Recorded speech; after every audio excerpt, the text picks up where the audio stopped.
They told me not to open the door after midnight, but no one ever told me what would happen if I did. My name is Daniel Hayes, and up until a few weeks ago, I thought the worst thing in life was being broke. Turns out, I was wrong.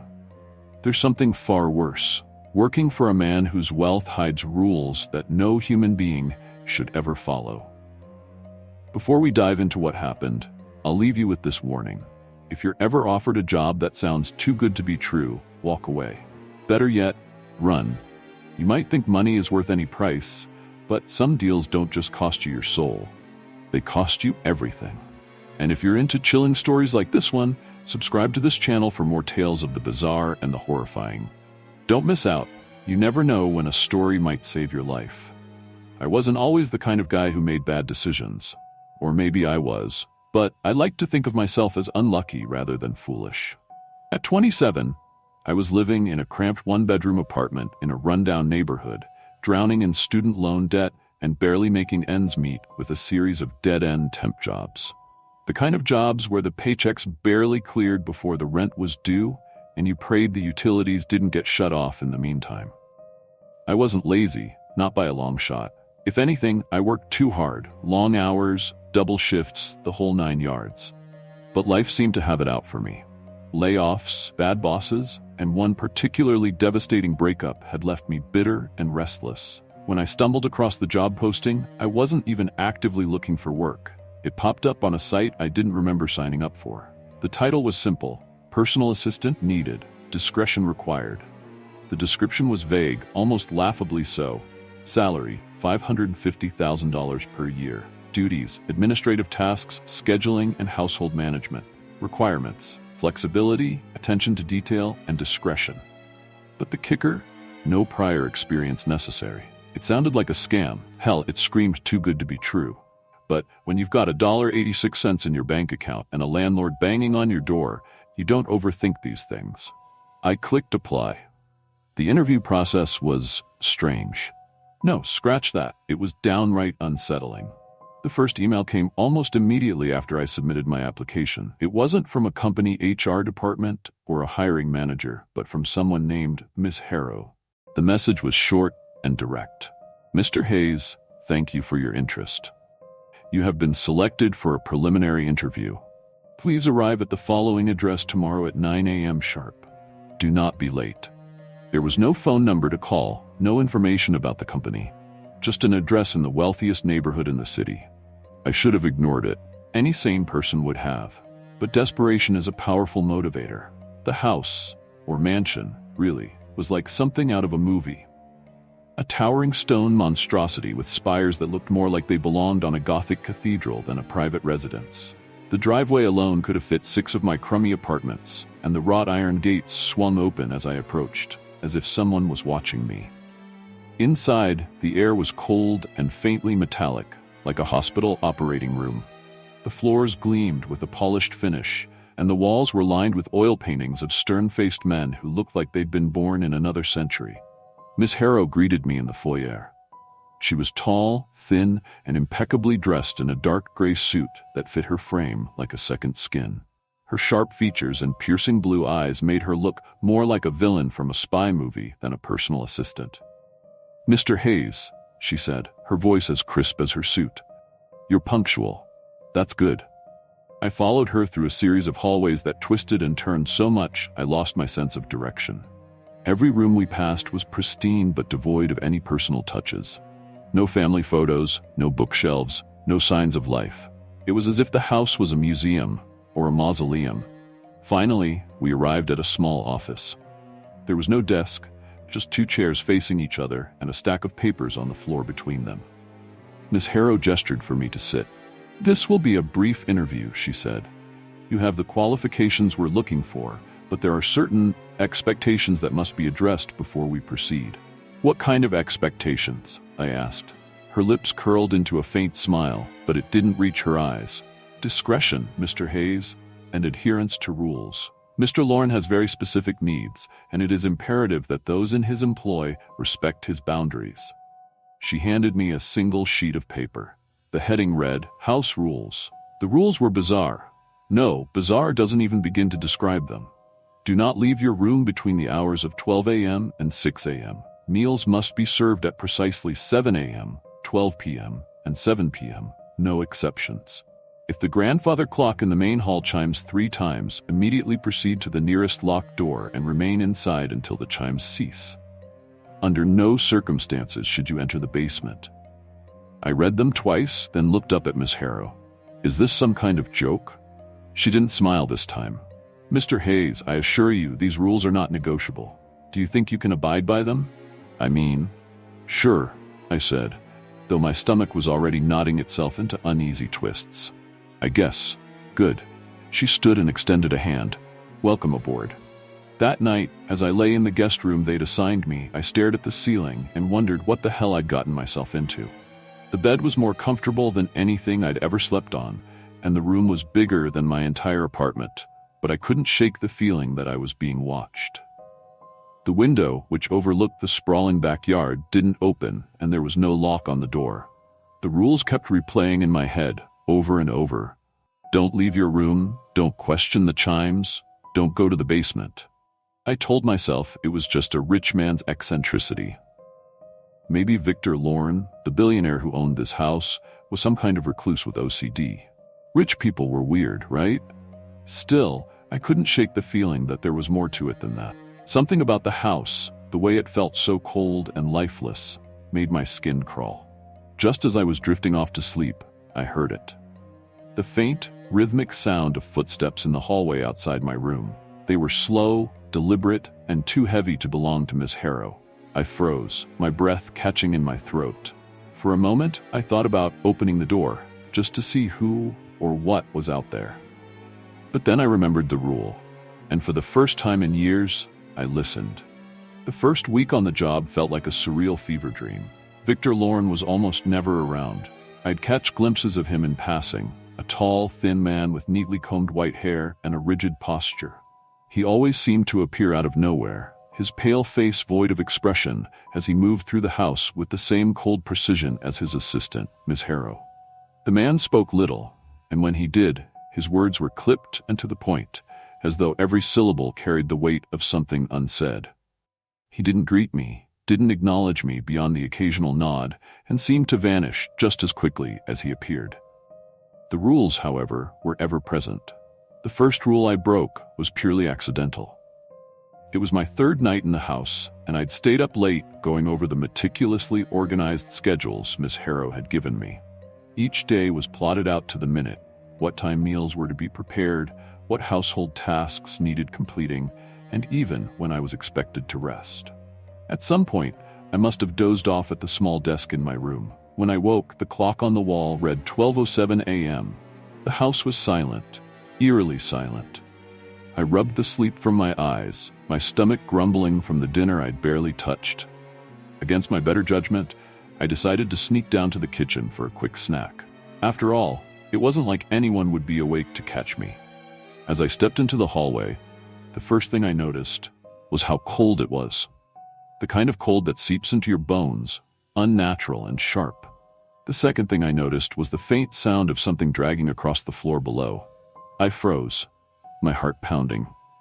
The sound was rhythmic, like someone pulling a heavy bag or dragging something long and solid. It stopped abruptly, and the silence that followed was worse than the noise itself. Every instinct screamed at me to go back to my room. But curiosity, or stupidity, got the better of me. I crept to the edge of the staircase and peered down into the dark expanse of the main hall. At first, I saw nothing.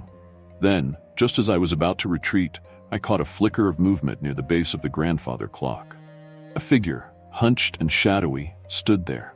It was too dark to make out any details, but I could see its shape, a gaunt frame with unnaturally long arms that swayed slightly as if moving to an invisible rhythm.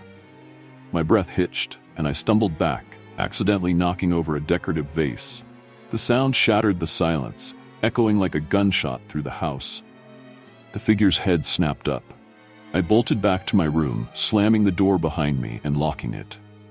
My heart felt like it was going to burst out of my chest. For hours, I sat there in the dark, listening for any sign of movement outside my door. Nothing came. The next morning, Miss Harrow was waiting for me in the dining room, her sharp blue eyes colder than usual. "Mr. Hayes," she said, her voice like steel. "You left your room last night." It wasn't a question. I was hungry," I stammered.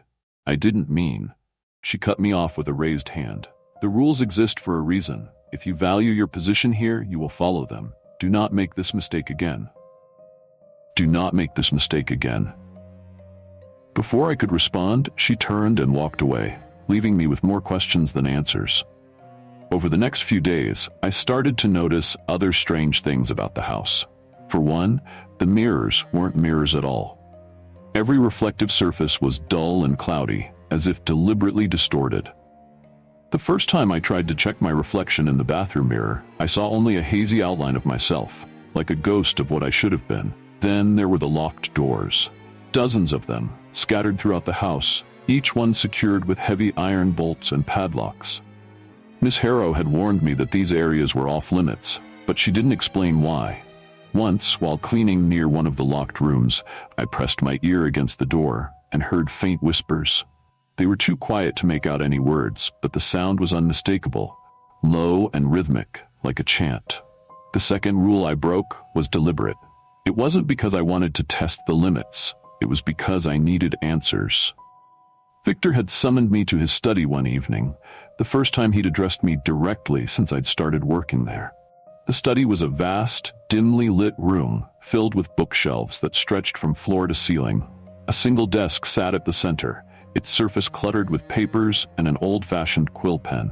Victor sat behind the desk, his pale hands folded neatly in front of him. "Hayes," he said, his voice soft but commanding, "I trust you've settled in." "Yes, sir," I replied, though my nerves betrayed me. He studied me for a moment, his icy gray eyes piercing. "Good. I require your assistance with a matter of some importance." He handed me a sealed envelope, the paper thick and yellowed with age. "Deliver this to the address on the front," he said. "Do not open it. Do not ask questions. Simply deliver it and return." The address was in the heart of the city, a nondescript office building I'd passed 100 times before. When I arrived, the receptionist didn't say a word. She simply took the envelope and handed me a small black box in return. The box was cool to the touch, and as I carried it back to the mansion, I couldn't shake the feeling that it was heavier than it should have been for its size. That night, I broke the second rule. The grandfather clock in the main hall chimed 3 times. At first, I thought it was a mistake. The clock had never chimed before, not once in all the time I'd been there. But then I remembered the rule: immediately proceed to the nearest locked door. I didn't. Instead, I stayed where I was, frozen in place. A heavy, oppressive silence fell over the house, thicker than any I'd ever felt before. Then, slowly, the dragging sound began again. This time, it was closer. I turned toward the source and saw a shadow moving across the far wall. Too large and too fluid to belong to any person, it moved with an unnatural grace, almost gliding, as if it weren't bound by the same laws of physics as the rest of us. For a moment, I thought it might pass me by, but then it stopped, and the air grew impossibly cold. The shadow seemed to shift, elongating and reaching toward me like a living thing. And then I saw it, a pair of eyes, glowing faintly in the darkness, staring directly at me. I ran. I don't remember how I made it back to my room, or how long I stayed there, trembling and gasping for air. All I know is that when I finally mustered the courage to look out into the hallway, the shadow was gone. The next morning, Victor summoned me again. This time, his expression was different. He looked almost disappointed. "Mr. Hayes," he said quietly, "you broke the rules." I started to protest, but he raised a hand to silence me. "I do not tolerate disobedience," he continued, "but you are new, and I will allow you this one mistake." However, his voice dropped, his tone icy. "Understand this. The rules are not for my benefit. They are for your protection. Disregard them again, and there will be consequences." He dismissed me with a wave, leaving me alone in the suffocating silence of his study. I didn't sleep that night. Instead, I sat on the edge of my bed, staring at the distorted reflection in the bathroom mirror, trying to piece together the fragments of what I'd seen. I had no answers, only a sinking realization. The rules weren't just eccentricities. They were warnings. Chapter 3: Secrets Beneath the Surface. The air in the mansion grew heavier with each passing day. It was as if the house itself could sense my fear, feeding off it like a predator circling its prey. I kept to my room at night, avoided the basement, and obeyed the rules as best I could. But the questions burned inside me, gnawing away at any sense of logic or reason. What was Victor Lorne hiding? What was I hiding from? The more I tried to push these questions aside, the more they clawed their way to the surface, demanding answers. And then, the third rule broke itself. It was a week after the incident with the shadow in the hall. I'd done everything to stay out of trouble, followed the schedule to the minute, avoided the locked doors, and ignored the unsettling sounds that sometimes drifted through the halls at night. But that morning, I woke to a strange sight. The door to my room, which I always made sure to lock, was slightly ajar. The polished brass handle gleamed in the faint morning light, and I could see a sliver of the hallway beyond. My stomach tightened. I hadn't opened that door. Carefully, I slipped out of bed and peered into the hallway. It was empty, but something felt off. The air was colder than usual, and the faint metallic smell I'd noticed before was stronger now, sharp and acrid. I stepped into the hallway, half expecting to see Miss Harrow waiting for me with her icy glare and cryptic warnings. But there was no one. Just silence. That's when I noticed the faint sound. A low, rhythmic hum, like a distant generator or a swarm of bees trapped behind a wall. It seemed to come from everywhere and nowhere all at once, vibrating through the very bones of the house. Without thinking, I followed it. The sound led me to the east wing of the mansion, a part of the house I hadn't explored before. This section was different from the rest. Darker, older, and filled with an oppressive sense of unease. The walls were lined with faded tapestries, and the floor creaked beneath my weight as I moved. At the end of the hallway stood a door. It was different from the others I'd seen in the mansion. Where most of the locked doors were reinforced with iron bolts and heavy padlocks, this one was simple, almost fragile, with peeling white paint and a tarnished brass handle. The hum was louder now, vibrating through the air like an invisible current. I reached for the handle, hesitating for a moment as Victor's warning echoed in my mind. The rules are not for my benefit. They are for your protection. But the pull of curiosity was too strong. The door wasn't locked. Inside, I found what looked like a small sitting room. At first glance, the room appeared untouched, as if it had been sealed off for decades. A threadbare rug covered the wooden floor, and the furniture, 2 armchairs and a low coffee table, was draped in white sheets, their surfaces thick with dust. But then I noticed the mirror. It was the only thing in the room that wasn't covered or faded with age. Tall and ornate, its gilded frame gleamed as if freshly polished, and its surface was unnervingly clear, too clear. I approached it cautiously, my footsteps muffled by the rug. The reflection was wrong. At first, it seemed normal enough, my own face staring back at me, pale and drawn with dark circles under my eyes. But as I looked closer, I realized there was something off about the angle. The reflection wasn't mirroring the room behind me. It was showing something else entirely. The room in the mirror was darker, the walls streaked with blackened marks that looked like burn scars. The furniture was overturned, and the rug was soaked with what looked disturbingly like blood. And then there was the figure. It stood in the far corner of the reflection, its back turned to me. At first, I thought it was a person, a tall, gaunt figure draped in tattered clothing. But the longer I stared, the less human it seemed. Its limbs were too long, its shoulders too narrow, and its head was wrong, tilted at an unnatural angle. My breath caught in my throat as the figure began to move. Slowly, it turned, and for the briefest moment, I saw its face, or what should have been its face. There were no features, just a smooth, pale surface, like a mannequin's head. But where its eyes should have been, 2 gaping voids stared back at me, dark and endless. The hum grew louder, vibrating through my skull, and I stumbled backward, my heart pounding in my chest.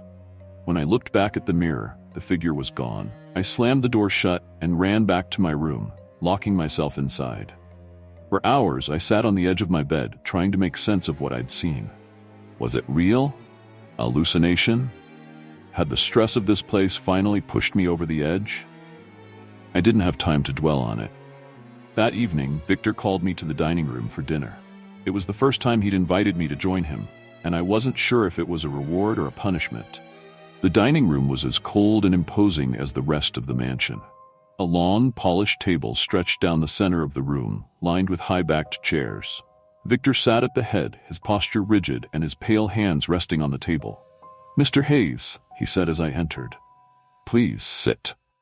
I hesitated but obeyed, taking a seat several chairs down from him. A plate of food had been set before me, perfectly cooked steak, roasted vegetables, and a glass of red wine. "You've been exploring," Victor said, his tone calm but laced with something I couldn't quite place.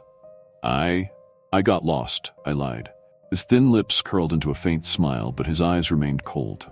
"This house has a way of revealing itself to those who are not yet ready. Tell me, Mr. Hayes, what did you see?" I hesitated, unsure of how to respond.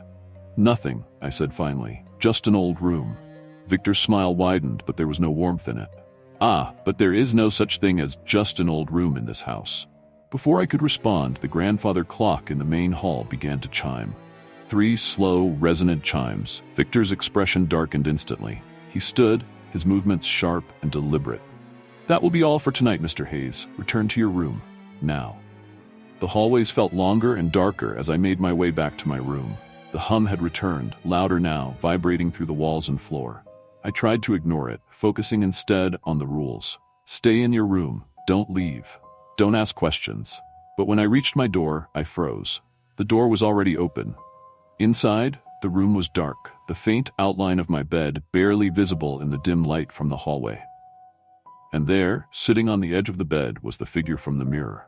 It didn't move, didn't react to my presence. The hum grew louder, piercing and relentless, and my vision blurred as the air seemed to grow thicker. And then, in a voice that was not a voice, the figure spoke. "You shouldn't be here." It wasn't a sound. It was a feeling, a vibration that resonated through my bones and filled my head with static. My legs gave out, and I collapsed to the floor, the world spinning around me. The last thing I saw before everything went black was the figure standing over me, its eyeless face inches from mine. And then, nothing. When I woke, I was back in my bed, the morning light streaming through the curtains. The room was empty, and everything appeared normal. But on the nightstand beside me, there was a single piece of paper. One line was written on it in elegant, looping handwriting. "The rules were meant to protect you, but now they cannot." If you're enjoying this chilling tale and want more spine-tingling stories that keep you on the edge of your seat, make sure to hit that like button, subscribe to the channel, and turn on the notification bell so you never miss a new upload. Your support helps us bring you even more terrifying content. And trust me, you won't want to miss what's coming next. Now, let's dive back into the nightmare.